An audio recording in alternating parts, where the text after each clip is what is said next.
Sí, está bien. Ok. Dios les bendiga mucho. Les invito a que puedan tomar su lugar y que puedan abrir sus Biblias en el Salmo 88.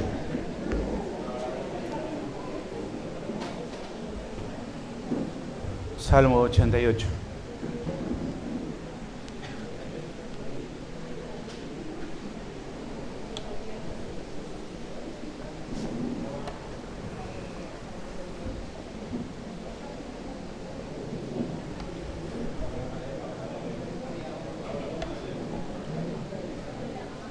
Muy bien, ¿lo tiene? Leemos entonces el Salmo 88. Dice así: Oh Señor, Dios de mi salvación, de día y de noche he clamado delante de ti. Llegue mi oración a tu presencia e inclina tu oído a mi clamor, porque saturada está mi alma de males y mi vida se ha acercado al Seol. Soy contado entre los que descienden a la fosa, he llegado a ser como hombre sin fuerza, abandonado entre los muertos, como los caídos a espadas que yacen en el sepulcro, de quienes ya no te acuerdas y que han sido arrancados de tu mano. Me has puesto en la fosa más profunda, en lugares tenebrosos, en profundidades. He reposado sobre tu furor y me has afligido con todas tus olas. Has alejado de mí amistades, me has hecho objeto de repugnancia para ellos. Encerrado estoy y no puedo salir. Han languidecido mis ojos a causa de la aflicción. Oh Señor, cada día te he invocado. He extendido mis manos hacia ti. Harás maravillas a los muertos. Se levantarán los muertos y te alabarán. Se hablará de tus misericordias en el sepulcro y de tu fidelidad en el Abadón. Se dará a conocer tus maravillas en las tinieblas y tus justicias en la tierra del olvido. Mas yo a ti pido auxilio, Señor, y mi oración llega ante ti por la mañana. ¿Por qué, Señor, rechazas mi alma? ¿Por qué escondes de mí tu rostro? He estado afligido, a punto de morir. Desde mi juventud sufro tus terrores. Estoy abatido. Sobre mí ha pasado tu ardiente ira. Tus terrores me han destruido. Me han rodeado como aguas todo el día y a una me han cercado. Has alejado de mí al compañero y al amigo. Mis amistades son las tinieblas. Padre, te damos gracias por esta tu palabra, Señor, que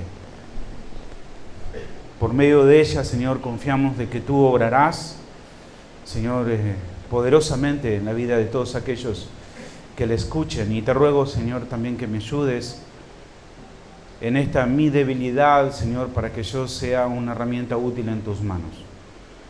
Te ruego, Señor, por aquellos que están aquí, que tú puedas abrir nuestro entendimiento para que no solamente podamos comprender, sino que podamos obedecer tu palabra. En el nombre de Cristo Jesús oramos. Amén y amén. Si desea tomar su asiento, puede hacerlo. He leído este salmo en la versión de Biblia de las Américas.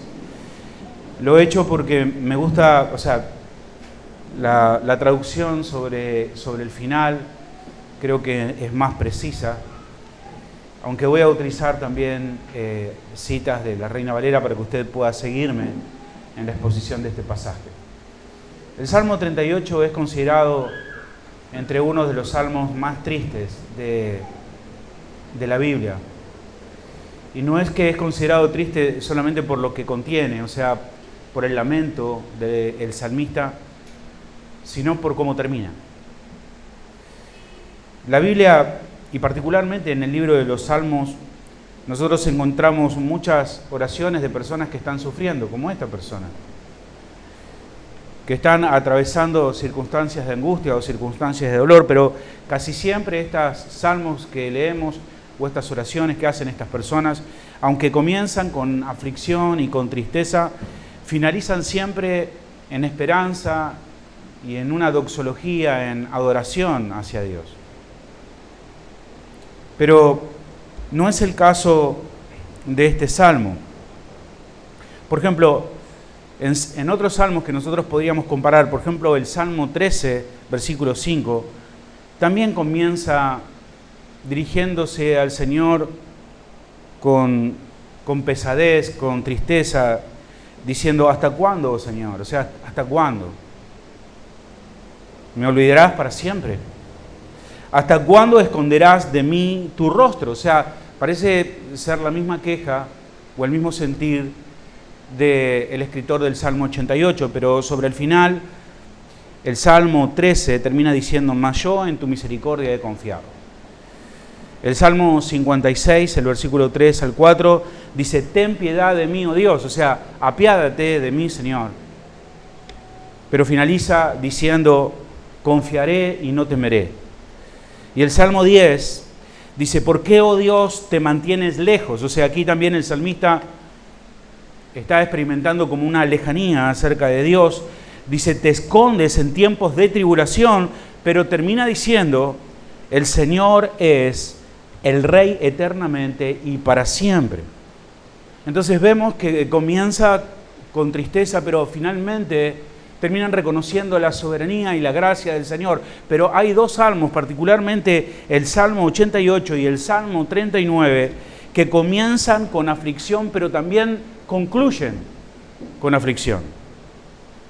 De hecho, si usted lee detenidamente el Salmo 88 que acabamos de leer, se va a dar cuenta que la palabra tinieblas aparece 3 veces. Eso es importante, ¿no? 3 veces. Pero termina este salmo con la tercera vez que aparece esta palabra. Termina el salmo con tristeza. La Reina Valera lo traduce como a mis conocidos has puesto en tinieblas. La Biblia de las Américas, como lo he acabado de leer, termina diciendo mis amistades son las tinieblas. La NBI lo traduce como ahora solo tengo amistad con las tinieblas. La NTV traduce la oscuridad es mi mejor amiga. Creo que una traducción del hebreo más literal sería y mi única amiga, mi amiga más cercana son las tinieblas, y allí concluye la oración del salmista. Así termina el salmo. Ahora, nosotros podríamos pensar, ¿qué tipo de creyente hace esta oración? ¿Cómo un creyente puede comenzar a orar, sea en la situación que se encuentre, y pueda terminar su oración también en desesperanza y en oscuridad?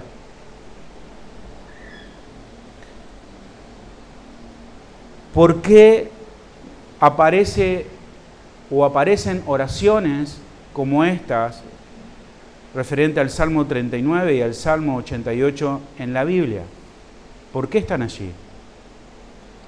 Y creo que están, obviamente, en las Escrituras para que nosotros obtengamos de ellos algunas enseñanzas, y yo hoy quiero por lo menos resaltar 4 de ellas. En primer lugar, este salmo muestra cómo un tiempo de oscuridad puede ser realmente extenso aún siendo creyentes. En segundo lugar, que nunca una circunstancia, aunque sea dolorosa, es sin sentido, es sin provecho. En tercer lugar, que en los tiempos de dolor realmente se devela nuestro carácter o nuestro corazón. Y cuarto y último, que la oscuridad no siempre es sinónimo de soledad. Así que lo primero que aprendemos aquí es que la oscuridad es algo que puede prolongarse, o sea, que puede ser por un largo tiempo, por mucho tiempo. Y podemos decir que hay 2 tipos de oscuridad o 2 clases de oscuridad. Hay una oscuridad exterior, qué es lo que pasa alrededor de una persona, lo que está sucediendo en su entorno. Y nosotros no sabemos realmente por lo que está pasando esta persona, pero sí vemos que él está perdiendo a sus amigos, las personas que ama, que aprecia, que están en su entorno. También leemos que parece enfrentar la muerte. Al menos parece que la muerte para esta persona es algo muy probable o es eminente. Por eso es la pregunta que hace en el versículo 10, que dice: ¿harás maravillas de los muertos? ¿Se levantarán los difuntos para alabarte? Selah. ¿Se contará en el sepulcro tus misericordias? Tu fidelidad en el Abadón. El Abadón es otra forma de referirse a una tumba. Parece que la muerte para esta persona es una realidad probable, o sea, él está palpando la muerte, por lo menos está viendo próxima la muerte. Y como no dice realmente cuál es su problema, porque realmente no lo revela, no sabemos realmente lo que está pasando o lo que le está pasando a esta persona, esto nos va a ayudar a nosotros para ponernos en sus zapatos. Porque este salmo puede ser aplicado a cualquier circunstancia nuestra. Nosotros también, en cualquier circunstancia de dolor, circunstancias de agobio, también podemos identificarnos con el salmista. Y puede ser útil y provechoso, siempre la escritura es útil y provechosa, pero digo, un salmo como este que cualquiera pasaría por alto y diría, no sé si voy a leer este salmo. Bueno, es de mucho provecho para cada uno de nosotros si alguna vez has atravesado o te toca atravesar una circunstancia de angustia. También, además de esta oscuridad exterior, esta persona está pasando por una oscuridad interior. La verdad es que todos sabemos que si las cosas van mal por fuera, pero por dentro mantenemos el gozo en el Señor, la confianza en el Señor, si nuestra fe está sólida, bueno, entonces es más fácil pasar las dificultades. Pero no es así para este hombre. Él se siente abandonado, siente que Dios está enojado con él, que lo rechazó, que Dios lo rechazó, siente que Dios lo abandonó, siente que Dios se ha ido. Por eso el versículo 14 dice: ¿por qué, oh Jehová, desechas mi alma? Así que este hombre está pasando por una oscuridad exterior y también por una oscuridad interior. Ahora, nosotros vemos que él tiene la fe correcta, o sea, no estamos hablando de un pagano, no estamos hablando de alguien que no sabe orar, no, estamos hablando de un creyente. Él está orando al Dios de su salvación. Sabe que Jehová lo ha salvado, que la salvación es de Jehová. Pero finalmente, aún sabiendo esto, él sigue en oscuridad, sigue en tinieblas. Ahora, ¿cuál es la enseñanza? ¿Qué aprendemos nosotros de este salmo?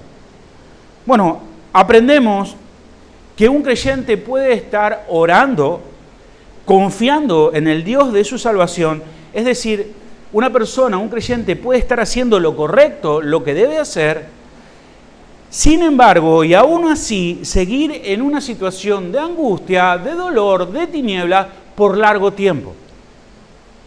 Por largo tiempo. Y esto no parece obviamente alentador para nosotros. Es más, suena fatalista. Suena depre, ¿no? Pero si lo pensamos bien, hay un gran consuelo en esto. Porque el hecho de que la Biblia sea frontal, sea franca, sea honesta, sea veraz, sea sincera, es un gran consuelo para cada uno de nosotros. No hay letra chica, no hay engaño. No está tratando de disfrazarnos nada acerca de la fe. Y si has venido o estás visitándonos,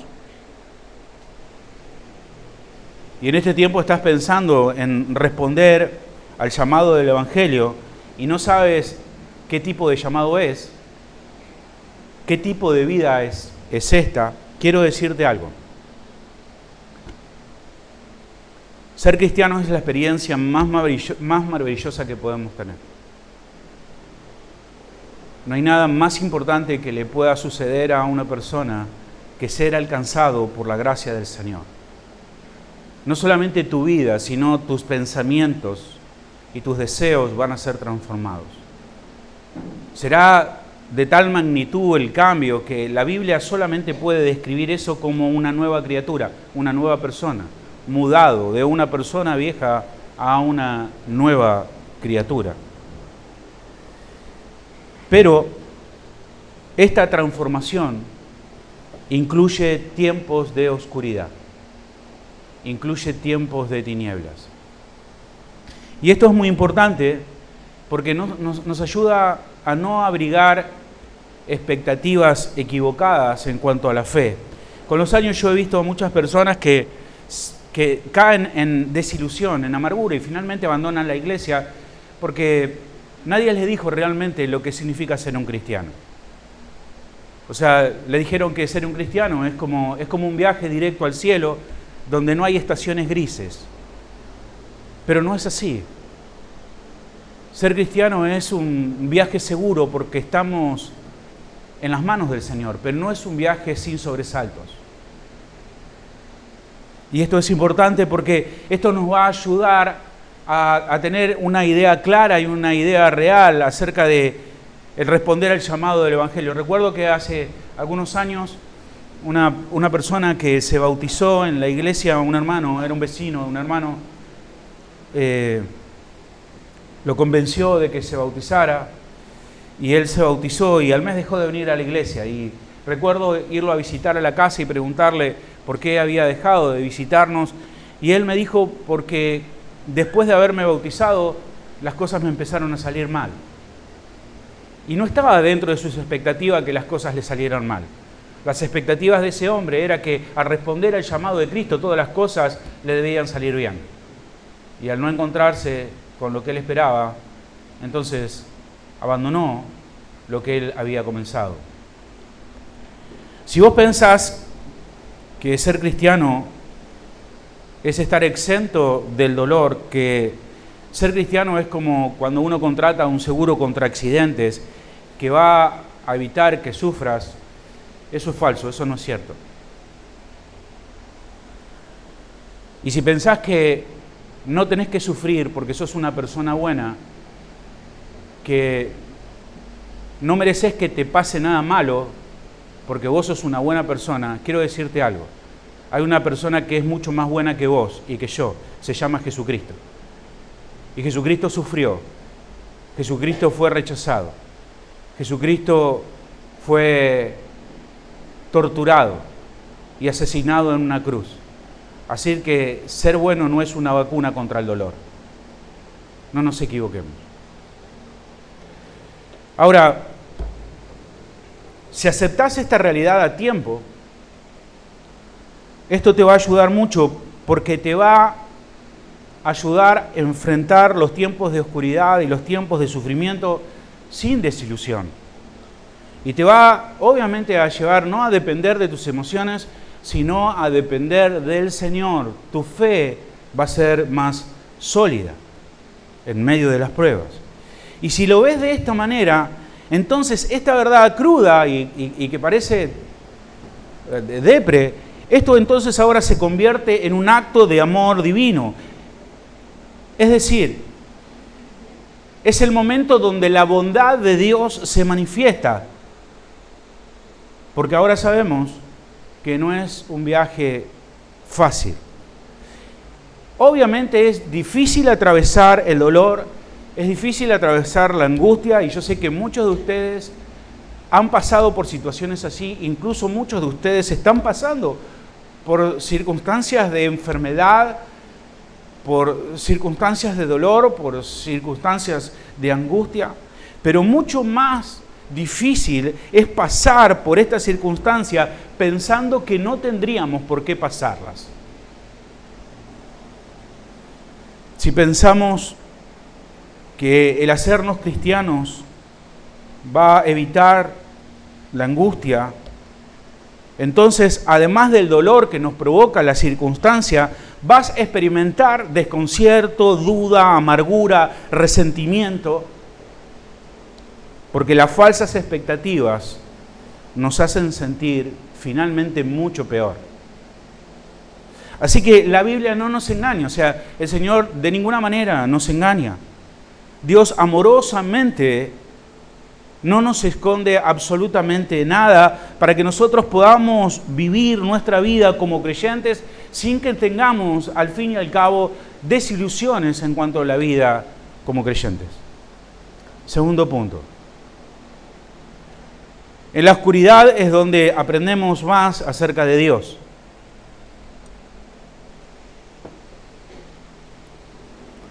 Los tiempos de oscuridad son buenos maestros, son muy buenos maestros. Aprendemos mucho de nosotros mismos y mucho acerca de la gracia del Señor. Miremos la forma en que esta persona está orando. Note que parece que no está diciendo las palabras correctas, o sea, porque en realidad cuando nosotros leemos el Salmo 88 no parece ser una oración, más bien parece ser una cantidad de quejas que le suelta al Señor. El versículo 10 dice: ¿manifestarás tus maravillas a los muertos? ¿Se levantarán los muertos para alabarte? ¿Será contada en el sepulcro tu misericordia o tu verdad en el Abadón? Algunos comentaristas notan que en las palabras de esta persona no solamente hay irreverencia, sino hasta casi una blasfemia, por la forma que se está refiriendo hacia Dios. Porque lo que dice es: yo quiero ser testigo de tu bondad, quiero hablarle al mundo acerca de tus maravillas, pero ¿cómo lo voy a hacer si estoy muerto? ¿Qué sentido tiene que yo cuente tus maravillas en el cementerio? ¿Acaso los muertos se van a levantar de la tumba para alabarte? ¿De qué te sirvo muerto? Y yo creo que está ahí, a un paso de decir: respóndeme, Señor, yo quiero que me responda lo que te estoy diciendo. Y algunas personas entienden que este comportamiento es casi blasfemo, y es posible que sea así. Pero claro, él no está controlando su corazón lo está controlando él, sus emociones. Él no está midiendo sus palabras, no entiende a quién se está dirigiendo, o por lo menos en ese momento está cegado. Él debería tener prudencia y decir: Señor, hágase tu voluntad y no la mía, pero no es la forma que este hombre se está comportando en este momento. Además agrega en el versículo 15: yo estoy afligido y menesteroso, desde la juventud he llevado tus terrores. Es decir, Dios siempre he estado al borde de la muerte. Desde mi juventud, desde pequeño, he sufrido tus terrores y estoy desesperado. Me abandonaste desde siempre, nunca estuviste conmigo. Obviamente él está exagerando, no es así. Y lo vamos a ver en unos minutos porque en el título de este salmo aparece el nombre de la persona que escribe. Lo que en realidad está diciendo él es: toda mi vida he estado en peligro de muerte, toda mi vida me has abandonado, nunca has estado presente para mí, nunca conmigo. Yo creo que todos nosotros podemos hablar así cuando estamos desesperados, ¿no? Cuando estamos enojados. Cuando estamos sufriendo o cuando estamos enojados, vemos toda nuestra vida con el lente de la circunstancia de lo que nos está pasando y no nos damos cuenta o no consideramos cuán bueno ha sido Dios a lo largo de nuestra vida. Y creo que este hombre, así como muchas veces nosotros, a veces el enojo nos enceguece para que no veamos todas aquellas cosas en las cuales, o de las formas que hemos sido amados por parte de Dios. Obviamente este hombre debería pensar correctamente y decir: Señor, yo reconozco que muchas veces me libraste, como muchos de los salmistas hacen. Pero él no, él prefiere seguir con este tipo de oración necia y terminar diciendo: ¿sabes qué? Mi mejor amiga ahora son las tinieblas, es la oscuridad. Exagera, es irrespetuoso, sino blasfemo. Y eso es lo que dice al final. Dice: mis amistades son las tinieblas. Y esta es una acusación grave hacia Dios. Grave. Porque lo que está diciendo es: Dios, las tinieblas son mejor compañía para mí que vos. Prefiero las tinieblas que tu presencia. Incluso las tinieblas me consuelan mejor que estar contigo. Y nos preguntamos, ¿por qué esta oración está en la Biblia? ¿Por qué Dios dejó oraciones como esta en la Biblia? Porque fue Dios el que la dejó aquí. El Salmo 39 termina muy parecido diciendo, aparta tu mirada de mí, Dios, para que pueda tener un poco de paz antes de morirme. Un comentarista dice, ¿se das cuenta lo que significa esto? El mero hecho de que Dios pusiera esto en el Salterio, o sea, en los Salmos, nos dice mucho acerca de Él. Verán, no es que tenemos a Dios mirando esta oración y diciendo, no quiero que esta oración esté en mi Biblia, no quiero que nadie piense que está bien orar de esta manera, no quiero identificarme como el Dios de alguien que ora de esta forma. Pero Dios sí las dejó en la Biblia para decirnos que Él se identifica con aquellos que a veces oramos de esta manera. ¿Saben por qué? Porque Él es un Dios de gracia, porque Él nos entiende, porque Él sabe cómo nosotros nos comportamos y hablamos cuando estamos sufriendo y cuando estamos desesperados. Dios está diciendo, yo soy el Dios de este hombre, aunque no esté hablando bien. Yo soy el Dios de esta persona porque no soy el Dios de aquellos que se comportan bien. Yo soy un Dios de gracia. Y es esto lo que nos dice a nosotros. Dice Dios, yo soy tu Dios, no porque pongas cada mañana tu cara feliz cuando te levantás. Yo soy tu Dios, no porque cuando te preguntan digas está todo bien. Yo no soy tu Dios porque hagas todo bien. Yo soy tu Dios porque soy un Dios de gracia. No por lo que haces, sino por lo que es Dios. Y Dios sabe cómo hablan las personas que están desesperados o desesperadas. Y esto lo aprendemos cuando cada uno de nosotros pasamos por tiempos de oscuridad. Tercer punto. La oscuridad transforma nuestra relación con Dios. Pensemos un poco en el libro de Job. El libro comienza con Satanás presentándose delante del Señor y Dios le dice a Satanás, ¿has visto a mi siervo Job? No hay nadie como él en toda la tierra. Y Satanás le responde a Dios, ¿acaso Job te teme de balde? ¿Sirve Job a Dios por nada? Lo que Satanás está tratando de hacer es poner en duda realmente si Job ama a Dios. ¿Te sirve Job porque sí? Eso es lo que desliza. O sea, lo que está tratando de decir es, Job, en realidad, ¿sabes qué? Dios, Job está teniendo una relación interesada con vos. Lo que Job hace todos los días no es por amor, es por conveniencia. Él ora, él ofrece sacrificios, pero no por amor. Él hace esto porque él recibe retribución, tú lo bendices, tú lo prosperas. Él realmente no te ama, o sea, él no está haciendo las cosas por amor, lo hace porque le conviene, porque es en realidad un buen negocio estar bien con vos. En realidad, diría Satanás, a quien ama Job no es a vos, sino Job se ama a sí mismo. Pero agrega, estas fueron palabras mías obviamente, pero sí Satanás agrega y dice, deja de bendecirlo.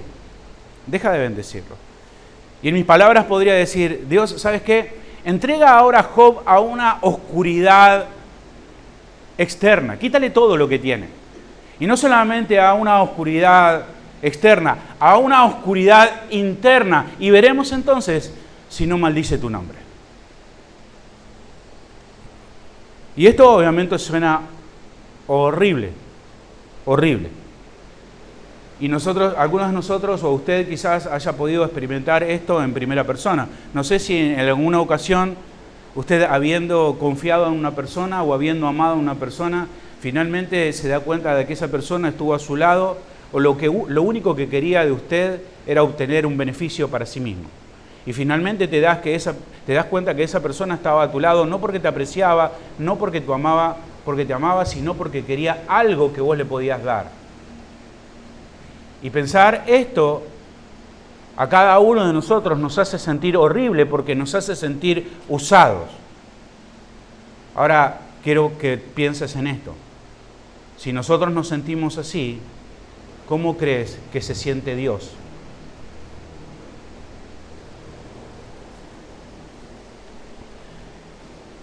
El autor que escribió, probablemente Moisés, que escribió Job, no solamente está tratando que nosotros sepamos lo que Satanás dice acerca de Job,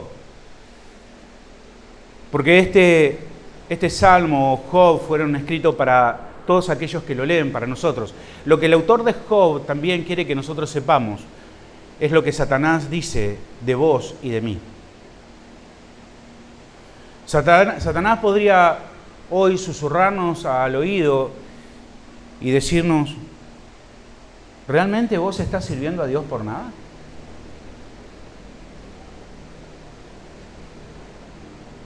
¿Estás sirviendo a Dios sin esperar ningún beneficio? Los planes que tenés, lo que querés hacer, ¿es para que el nombre del Señor sea glorificado o para que obtengas algún tipo de retribución, para quedarte con algo de la gloria del Señor? ¿Realmente estás amando a Dios por lo que Él es? ¿O estás en una relación de conveniencia con Dios?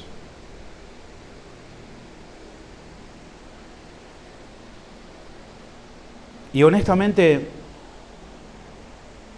yo creo que la respuesta de cada uno de nosotros debería ser, en parte sí. Por lo menos en el principio.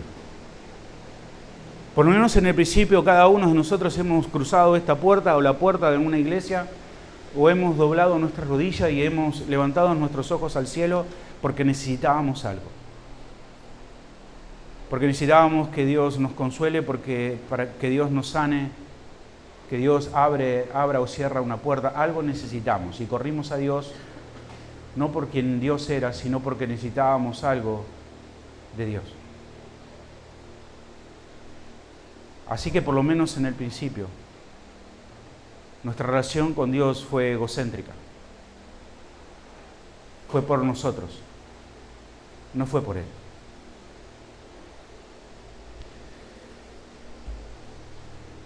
Y esta es la razón también muchas veces por la cual nos decepcionamos. Porque creemos que en esta relación con Dios nosotros siempre tenemos que salir beneficiados. Y cuando Dios no hace lo que nosotros queremos que haga o pensamos que Él debe hacer, entonces nos sentimos mal. Porque en realidad queríamos algo para nosotros. Job también habla muy parecido al autor del Salmo 88. Dice en el capítulo 9, versículo 16, aunque yo le rogara, hablando de Dios, Él va a aumentar mis heridas sin causa. O sea, Dios va a aumentar mi dolor, mis heridas, sin ninguna razón, porque sí, como si Dios fuera sádico.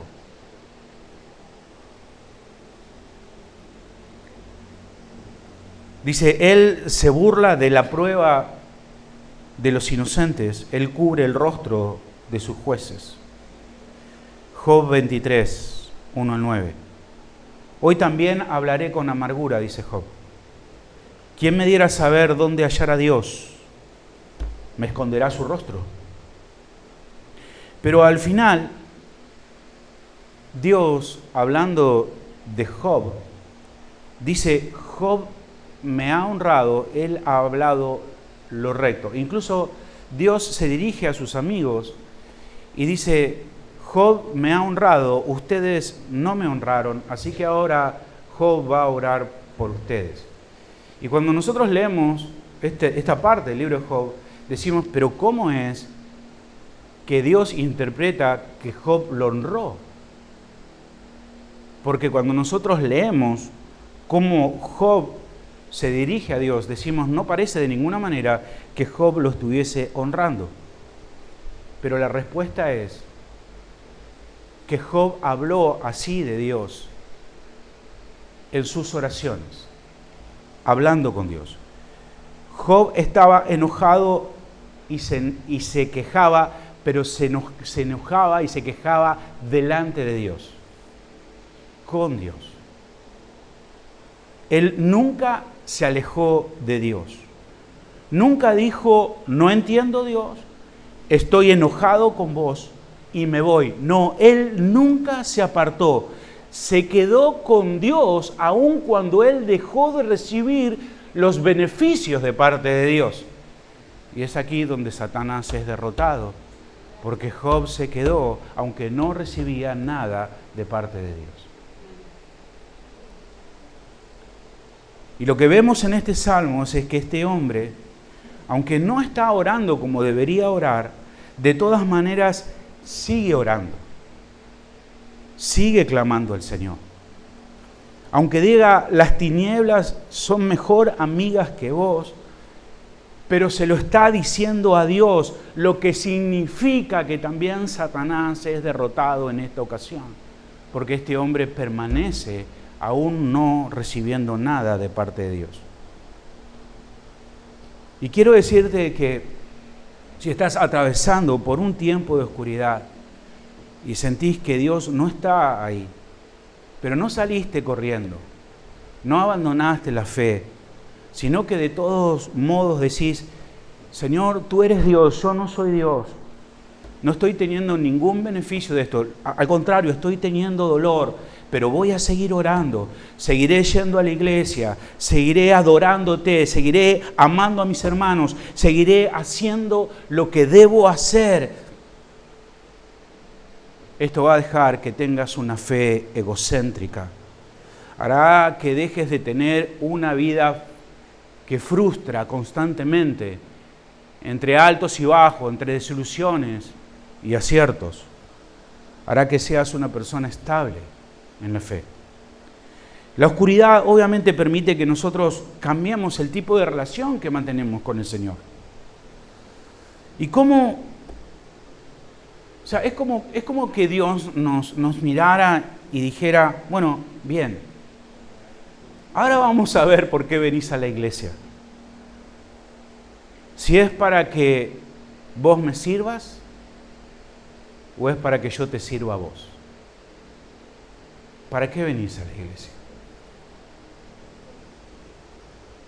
Vamos a ver si realmente me amas a mí o solamente te estás amando a vos mismo. Pero cuando decís, está bien, Señor, voy a amarte, voy a seguirte, voy a servirte sin nada a cambio, eso va a cambiar tu andar con el Señor. Último punto. La oscuridad no siempre es sinónimo de soledad. El salmista, cuando nosotros lo escuchamos a él orar, él parece describir una oscuridad sin salida, o sea, una oscuridad cerrada, una oscuridad, unas tinieblas total. Él no dice, Dios, yo siento como que no estás. Él dice, Dios, no estás. No estás.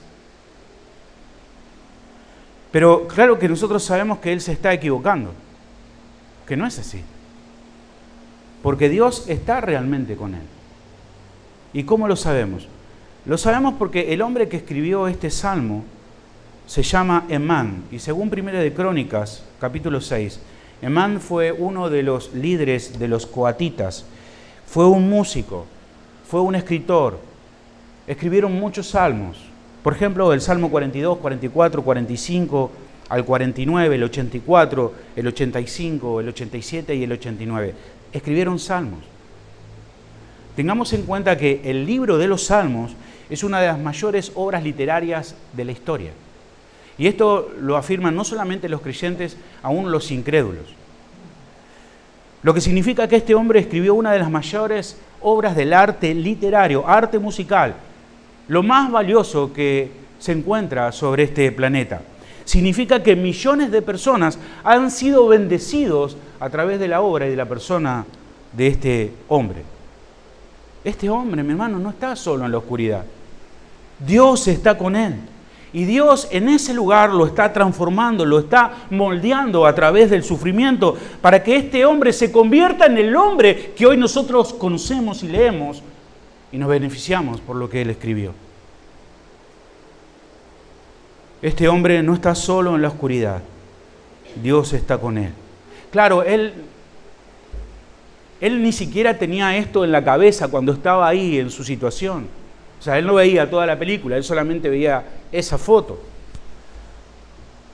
Él no entendía lo que Dios estaba haciendo con él no lo veía, pero nosotros sí lo podemos ver.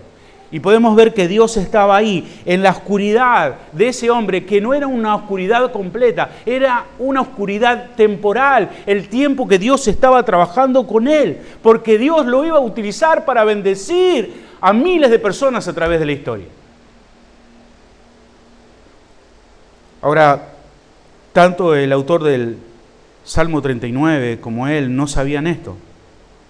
Por eso también el final del Salmo 39 termina con esta persona pidiendo que Dios se aparte. Y también el del Salmo 88 hablando acerca de las tinieblas. Y cuando nosotros juntamos estas dos palabras, cuando juntamos esta idea de que Dios aparta su rostro y junto con la idea de las tinieblas, eso nos remite a otra persona, nos remite a otro pasaje. Y nos lleva a pensar en Mateo 27:45, donde dice que desde la hora sexta hasta la novena, tinieblas descendieron sobre la tierra, tinieblas descendieron sobre la tierra. Y a la hora novena, Jesucristo en la cruz clamó diciendo, Dios mío, ¿por qué me has abandonado? Emán pensó que Dios lo había abandonado totalmente. Él pensó que estaba en absoluta oscuridad. Pensó que Dios lo había dejado totalmente, pero no fue así. Dios estaba con él, pero en el caso del Señor Jesucristo, sí, él sufrió la oscuridad total. Sí, no es que sintió que Dios lo abandonó. Dios en ese momento abandonó a su Hijo. Oscuridad total para Cristo. Cuando Jesucristo fue a la cruz, fue abandonado de verdad. No fue solo una sensación. En la cruz, Jesucristo recibió realmente toda la ira de Dios. No sintió que la recibía, la recibió. Fue Él, Jesucristo, quien hizo de la oscuridad su única amiga. Sus discípulos lo abandonaron, su pueblo lo abandonó, su Padre lo abandonó. Finalmente, la oscuridad fue lo único que tenía en la cruz. ¿Sabes por qué? ¿Sabes por qué pasó eso? Pasó eso porque Él estaba tomando nuestros pecados sobre sí mismo. Y Satanás, en verdad, mis queridos hermanos, él tiene razón acerca de nosotros. Sí somos interesados, sí somos egocéntricos. Sí nosotros merecemos que Dios aparte su rostro de nosotros. Sí nosotros merecemos estar en una oscuridad absoluta, profunda, brutal. Pero Jesús fue el que tomó esa oscuridad sobre sí mismo para que cuando cada uno de nosotros responda a ese llamado, entonces nuestros pecados sean perdonados. Dicho de otra manera, Jesús experimentó la oscuridad como su única amiga para que vos en tu oscuridad sepa que Jesucristo sigue siendo tu amigo y está con vos. Jesús fue verdaderamente abandonado para que vos ahora solamente te sientas abandonado y puedas saber de que Dios está con vos y que no te abandonará nunca, sin importar lo que hayas hecho mal. Y no lo va a hacer por vos, sino por lo que Jesucristo hizo, porque Él cargó todo el castigo cayó sobre Él. Cuando nuestro Señor estaba en el Getsemaní y se acercó la hora de morir, cuando las tinieblas se aproximaban, Él no nos abandonó, Él no salió corriendo, Él se quedó allí. Y si Cristo se quedó en la hora más oscura, en la hora que estuvo solo, ¿cómo podés creer vos que Él te va a abandonar en tu oscuridad?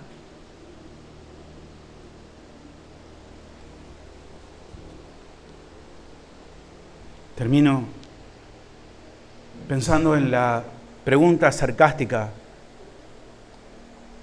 que le hace Emán a Dios. Él le dice, ¿acaso los muertos se levantarán de la tumba para alabarte?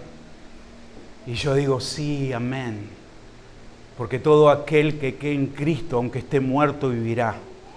Y el día que suene la trompeta, tú y yo, todos los que hemos creído, nos levantaremos de la tumba y alabaremos al Señor.